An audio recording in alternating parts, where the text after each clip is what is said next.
Le siècle du désert, le temps du désert, correspond à une catégorie historiographique. C'est le temps où les protestants en France ont été clandestins parce que la religion prétendue réformée, la religion réformée, a été interdite. Et donc, ça correspond à la période 1685, la révocation de l'édit de Nantes, qui était un édit de tolérance des protestants en France, et 1787 ou 1789-90, la Révolution française, qui a à nouveau donné plus ou moins un statut, une existence légale pour les protestants en France. Le désert a été surtout important dans le midi de la France, dans la région des Cévennes et du Languedoc, tout simplement parce que c'était le territoire la province la plus dense en église réformée avant la révocation de l'édit de Nantes, et ça allait rester par la force des choses, parce que d'ailleurs, c'est aussi là que le mouvement d'émigration vers les pays dits du refuge a été le moins important. Donc c'est la région qui restait la plus dense, même si d'autres régions, comme d'autres provinces, comme le Dauphiné ou le Poitou, ont eu aussi leur temps du désert. D'ailleurs, tous les protestants en France ont participé à cette histoire du désert, c'est-à-dire de la clandestinité, mais dans les provinces Cévennes et Languedoc, de surcroît, cette clandestinité pouvait aussi avoir une connotation particulière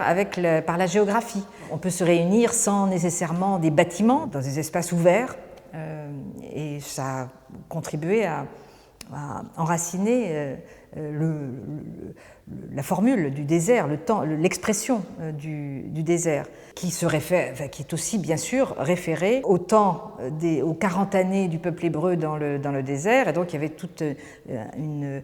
analogie qui était faite entre la situation des protestants clandestins et aspirant à une terre promise ou une libération promise, un retour de l'édit de Nantes, et donc la situation des Hébreux qui ont souffert en captivité en Égypte et qui ont marché des années avant la terre promise, de trouver la terre promise. Le musée du désert a été créé en 1910-1911, inauguré en 1911, dans la maison d'un chef camisard, la maison natale d'un chef camisard, la maison de sa famille, Pierre Roland, Pierre Laporte dit Roland, plus exactement. Et cette maison, elle a été acquise par la Société de l'histoire du protestantisme français. Il y a eu cette idée d'un musée du désert, donc qui ne se focalisait pas seulement sur la période des camisards et sur une image des protestants un peu agressive quand même. Les camisards, c'est quand même une histoire de guerre de religion, et les camisards, l'image des camisards, même si elle avait été considérablement réhabilitée à la fin du XIXe siècle, quand même, c'était pas complètement bien vu. Et donc le désert, eh bien, ça permettait de rassembler différentes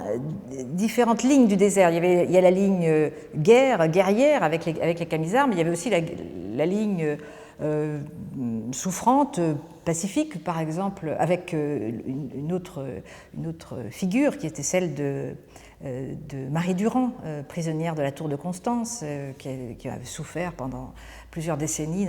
prisonnière dans cette tour, et puis d'élargir aussi aux prédicants d'avant la guerre des camisards et aux prédicants d'après la guerre des camisards, en particulier celui qui a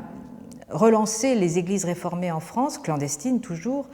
Antoine Cour. Et donc il y avait différentes figures qui pouvaient être rassemblées sous le terme de désert. Et donc le musée les fondateurs du musée ont voulu un musée qui ne soit pas uniquement concentré sur les camisards. Le musée a été pensé comme présentant un temps qui a, en quelque sorte, été l'avant-garde de la Révolution française, mais bon, avec la liberté de conscience. La thématique de la liberté de conscience, elle est fondamentale pour les fondateurs du musée. Et c'est sans doute aussi ce qui assure toujours le succès de l'image du musée du désert, c'est cette universalisation possible à partir de cette thématique de la liberté de conscience, de la résistance et de la liberté de conscience. Dans les années 60-70, 1960-70, les salles donc, concernant tout le temps du désert ont été encadrées par une histoire en amont pour mieux expliquer l'histoire du désert dans l'histoire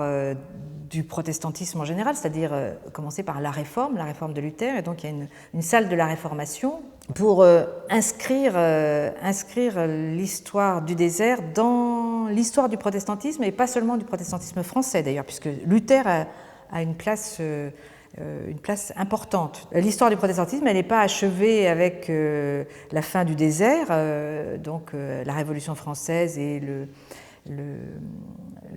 Concordat de Napoléon, mais qui a une suite. La religion, c'est un objet d'histoire, et le musée du désert, depuis son origine,